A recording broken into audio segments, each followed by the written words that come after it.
Hola, les damos la bienvenida a una nueva entrega de Rincón Audiovisual, un espacio dedicado al fantástico mundo de las artes de la imagen y el sonido. En el programa de hoy vamos a comenzar aprendiendo sobre la historia y los usos de la relación de aspecto, y además charlamos con Thais Teixeira, doctora en comunicación que nos introduce en el complejo mundo de la comunicación digital. Sin más vueltas, así comenzamos.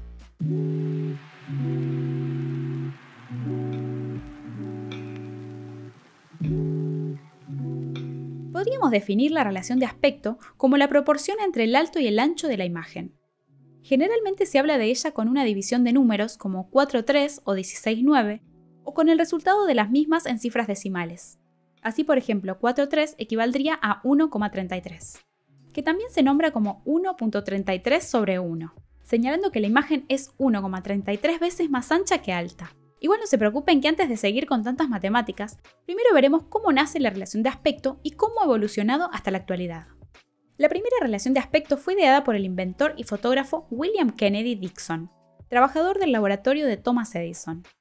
Tras años de experimentación con los nuevos materiales sensibles de la época, y en su búsqueda de encontrar un tipo de película que pudiese proyectarse empleando un kinetoscopio, el precursor del proyector moderno, Dickson, terminó dando con un prototipo de película de 35 milímetros. Este tipo de film contaba con unas dimensiones de, redondeando, 2,4 centímetros de ancho por 1,8 centímetros de alto, medidas que tienen una relación de aspecto de 4:3, o lo que es lo mismo, 1,33/1. El descubrimiento trascendió en 1909 gracias a la Motion Picture Patent Company, es decir, la empresa de patentes cinematográficas, que convirtió este formato en el estándar para la industria cinematográfica de la época, hasta que los avances tecnológicos condujeron al inevitable cambio en la relación de aspecto. La primera variación oficial de la relación de aspecto llegó con el cine sonoro a finales de los años 20 y estuvo relacionada con la distribución del espacio en la película de 35 milímetros tras la adición en esta de la banda de sonido, localizada entre las perforaciones de la izquierda del film y el margen izquierdo del fotograma, haciendo perder anchura a la imagen. En 1932, la Academy of Motion Picture Arts and Science decidió que, para compensar esta deformación, la imagen debería estrecharse también de forma vertical, dando lugar a una relación de aspecto de 1,37/1, que en 1937 sustituyó al 1,33/1 como el estándar cinematográfico bajo el nombre de relación académica o cuadro académico. Pero de nuevo, la evolución de la tecnología trajo consigo nuevas transformaciones. Llegó la década de los 50 y junto a ella la televisión, que comenzó a disputarle espectadores a las salas. Como medida de contraataque, la industria cinematográfica ofreció algo completamente novedoso: el formato panorámico. El primer experimento con la imagen panorámica fue el cinerama, fusión de las palabras cinema y panorama. Este tipo de proyección era compleja.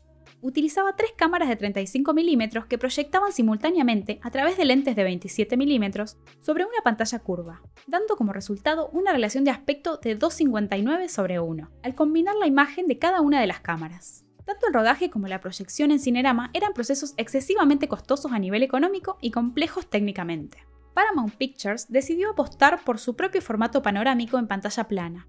Su primer tanteo fue con el largometraje El Desconocido, rodado en formato académico y proyectado con una relación de aspecto de 1,66/1, recortando la imagen en las partes superior e inferior y ensanchándola sobre la pantalla. Los resultados no fueron buenos. Al ajustar el ancho del fotograma a las pantallas panorámicas, se tradujo en una calidad de imagen pobre y granulosa debido a la ampliación. 20th Century Fox apostó por el anamorfoscopio de Henry Chrétien. Este dispositivo distorsionaba la imagen horizontalmente mediante una lente anamórfica. Utilizando esta tecnología para rodar en película de 35 milímetros, se creó el CinemaScope. Esto derivaría en el 2,35/1 y el 2,39/1 y han perdurado hasta nuestros días. Después del fracaso de su primer experimento panorámico, Paramount Pictures decidió continuar utilizando película de 35 milímetros, pero dándole al proceso una vuelta de tuerca. Concretamente, una de 90 grados, rodando con un mecanismo horizontal en lugar de vertical, en el que la anchura del fotograma serían de 8 perforaciones, dando lugar a una relación de aspecto de 1,85/1. A este sistema se le bautizaría como vista-visión. Más allá de los muchos formatos panorámicos nacidos en los 50 y sus relaciones de aspecto derivadas, la industria se dio cuenta de que debía dar un paso más allá y acompañar al 35 mm de otros recursos de mayor ambición y tamaño para continuar explotando las cualidades de la gran pantalla. Así apareció primero el TOD AO, un formato panorámico que empleaba película de 70 mm y contaba con una relación de aspecto de 2,20/1. En Panavision se desarrollaron nuevos formatos como el MGM65 de Ben-Hur, que utilizaba película de 65 mm para generar una relación de aspecto de 2,76/1, o el Super Panavision 70 con una relación de aspecto de 2,20/1, usado en Lawrence de Arabia. Con la llegada del cine digital, la elección de la relación de aspecto dejó de ser una cuestión técnica para pasar a ser estética o narrativa. Utilizar la relación de aspecto académico es una decisión que, en tiempos dominados por el formato panorámico, va mucho más allá de su obvio empleo para evocar épocas pasadas en pantalla. Un buen ejemplo es El hijo de Saúl, de Laszlo Nemes, una historia ambientada en el campo de concentración de Auschwitz en 1944, que enmarca a su protagonista en un cuadro con una relación de aspecto de 1,37/1, asfixiante no solo para Saúl, el protagonista, sino también para el espectador, a quien la falta de información en plano le obliga a imaginar las atrocidades que suceden en el fuera de campo. En cuanto a los formatos panorámicos, existen discursos que los asocian con una estética más propia de lo cinematográfico, sobre todo con películas cuyo objetivo es la espectacularidad. Si bien esto termina siendo cierto en tanto son utilizados por muchas películas de acción, hay diversos tipos de películas que lo eligen, como también películas de acción que utilizan otras relaciones de aspecto. De cualquier manera, es complicado imaginar los inmensos paisajes áridos de westerns o las vastas extensiones interplanetarias de Star Wars sin las dimensiones que ofrecen relaciones de aspecto como el 2,35/1. Lo importante siempre es que la elección esté justificada, como sucede en Jurassic Park, con su relación 1,85/1, que Spielberg utilizó para mostrar la altura de los dinosaurios. También existen películas que utilizan diferentes relaciones de aspecto. En la serie japonesa Samurai X, la relación de aspecto, que mayormente es 1,78/1, más conocida como 16:9, pasa a ser una imagen ultra panorámica en los momentos de batalla. Así, la composición se cierra en los luchadores, quienes también se centran solo el uno en el otro, aumentando una tensión que se transmite a los espectadores. Xavier Dolan, en su película Mummy, elige la relación 1/1, un cuadrado perfecto en el que encerrar a su protagonista y generar la sensación de asfixia. El director justifica su decisión diciendo: "Quería rodar con una relación de aspecto que me permitiese estar muy cerca de mis personajes, evitar distracciones a la izquierda y derecha del encuadre y hacer que el público mirase a los personajes directamente a los ojos". Más adelante en la película será el mismo protagonista quien abra la relación a un 1,85/1 para luego respirar aliviado. Las decisiones son infinitas, con relaciones de aspecto más angostas, más altas, panorámicas, cuadradas e incluso circulares. Lo importante es que no sea una elección inconsciente o caprichosa y que ésta sirva para lo que queremos contar o transmitir con nuestras películas. Enseguida volvemos con más Rincón Audiovisual. Ahí venimos.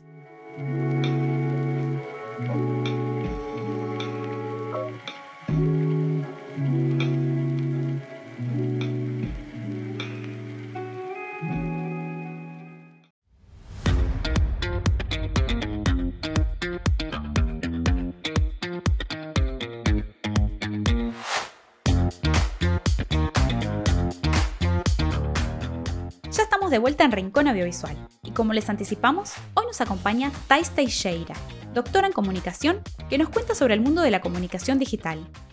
Hola Thais, bienvenida a Rincón Audiovisual. Te invitamos a que te presentes y nos cuentes un poco de vos.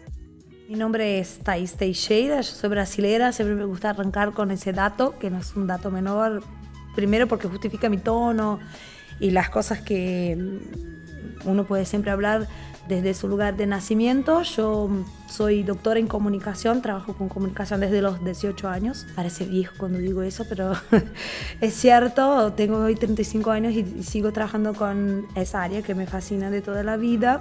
Actualmente trabajo con comunicación digital, tengo una agencia de producción de contenidos específicamente para el ámbito digital.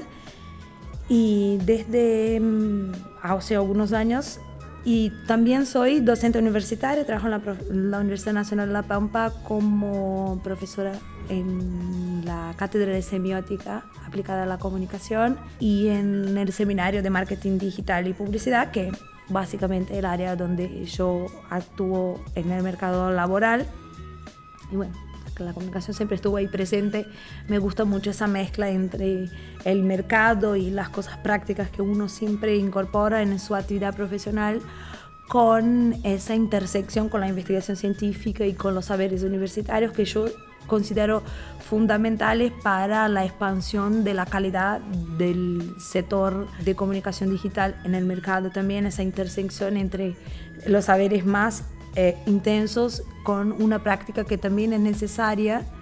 Y bueno, es eso, mi vida es la comunicación hace muchísimo tiempo y estoy ahí en el palo, sigo. Thais, ¿qué es la comunicación digital? La comunicación digital es la comunicación en términos generales, lo que se hace como una propuesta de conexión con la sociedad a través y por medio de plataformas que están en el ambiente digital, o sea, en la internet y en asociaciones a cosas que no necesariamente son la internet, pero que son sí digitales. En ese espectro de virtualidad, eso es la comunicación digital en términos técnicos, pero la comunicación digital son las nuevas formas de comunicar por medio de dispositivos y plataformas que circulan en ese ambiente que nosotros llamamos técnicamente de entorno virtual o entorno digital, que es básicamente la vida cotidiana hoy, porque casi nadie y casi nada es analógico. Aunque yo milito mucho por la materialidad de los procesos digitales, que es cuando vos tenés una vinculación entre lo que realmente es material, toqueable, real, con la intersección con la digitalidad. O sea, no existe, siempre cito ese ejemplo, la internet, las redes sociales se populariza cuando los teléfonos pasan a tener pantallas táctiles, porque literal yo podía tocar en la internet. En mi mano tocaba un dispositivo que es hipersensible y me genera un placer también, por eso usamos tanto el teléfono o las pantallas táctiles, porque al tocarlas nosotros sentimos mucho placer, es disfrutable. Entonces ahí la comunicación digital asume una nueva característica. En términos más profundos, existen estudios que explican por qué los movimientos táctiles a toquetear una pantalla son así, arrastrar, qué sensibilidad eso genera, por eso tienen ese movimiento, ¿no?, expresivo. Y bueno, la comunicación es eso, el acto de comunicar, de interconectar información, y me gusta usar interconectar, intercambiar información por medio de dispositivos digitales. Vamos a un pequeño corte y ya volvemos con más Rincón Audiovisual.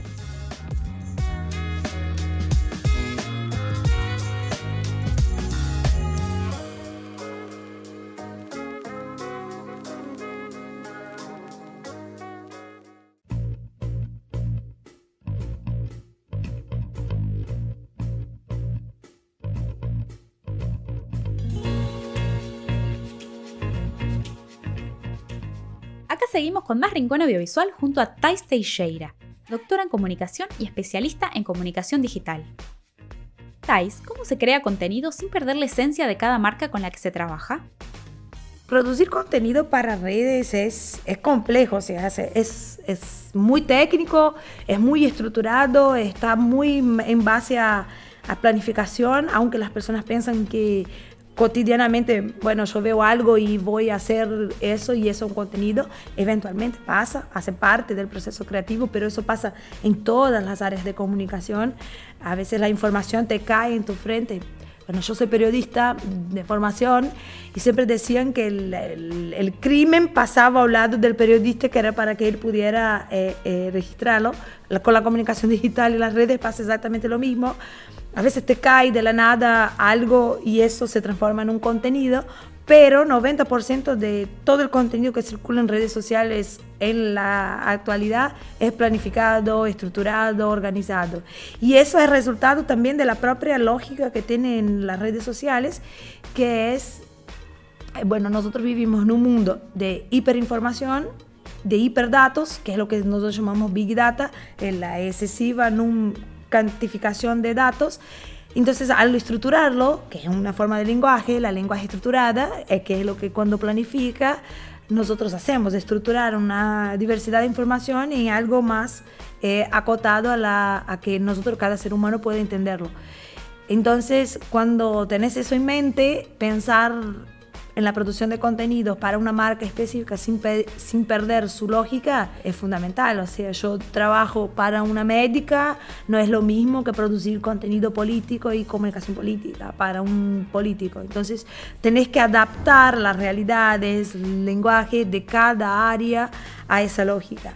Es una actividad muy, muy diversa, principalmente si vos estás en una área que logra ser más abarcativa. No sé, en la agencia nosotros trabajamos con pymes, entonces a veces vos tenés una pyme que vende helado a otra que vende Botox, por ejemplo, productos de salud y belleza.